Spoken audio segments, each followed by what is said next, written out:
Hey, what's up mga kaballers? Maligayang pagbabalik sa aking channel. Halina't pag-usapan natin ang balitang Golden State Warriors nagkakagulo na. Ang balitang Kawhi Leonard nagreklamo kay LeBron James. Alamin, tara na't pag-usapan natin yan dito sa Basketball Hotshots.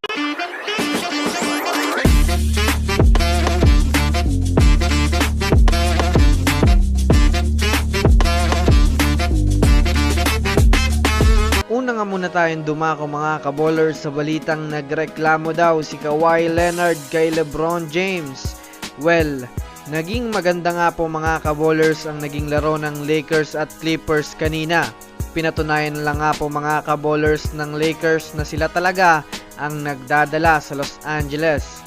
Nagtapos nga po mga kaballers ang laro sa score na 103-106 na pinunganahan nga ni LeBron James matapos magtala ng 25 points, 8 rebounds na may kasamang 7 assists na masasabi nating naging sapat nga ito para mapatumba ang Clippers.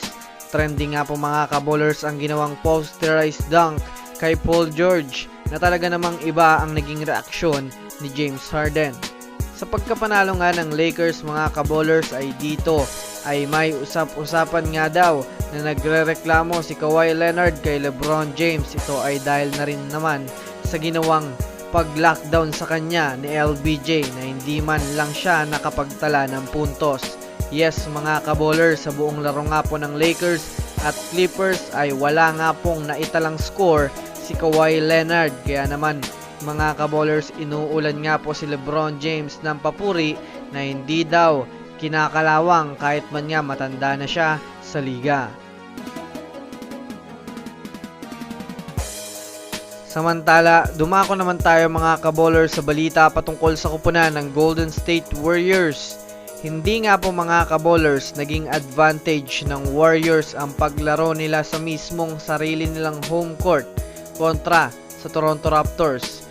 Pighati nga po mga kaballers para sa mga players ng Warriors ang naging laro nila kanina.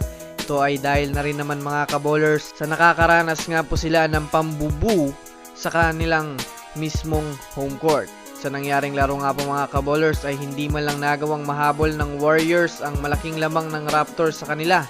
Naging maalat nga po mga kaballers ang superstar na si Stephen Curry matapos magtala lamang ng 9 points sa buong laro.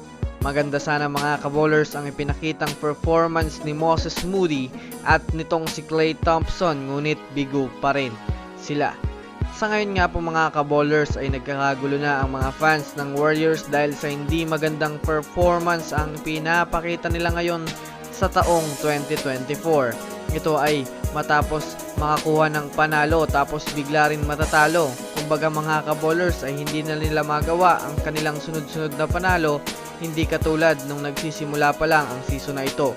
Ayon nga po sa mga NBA experts, kailangan na nga daw nilang gumawa ng move sa kanilang lineup para magkaroon nga ito ng improvement. So, that's it for today's video mga kaballers. Yan lang ang ating pag-uusapan sa ngayon. Pindutin ang subscribe and hit nyo na rin ang notification bell para sa mga susunod na updates sa mundo ng basketball. Again, this is Basketball Hotshots. Thanks for watching.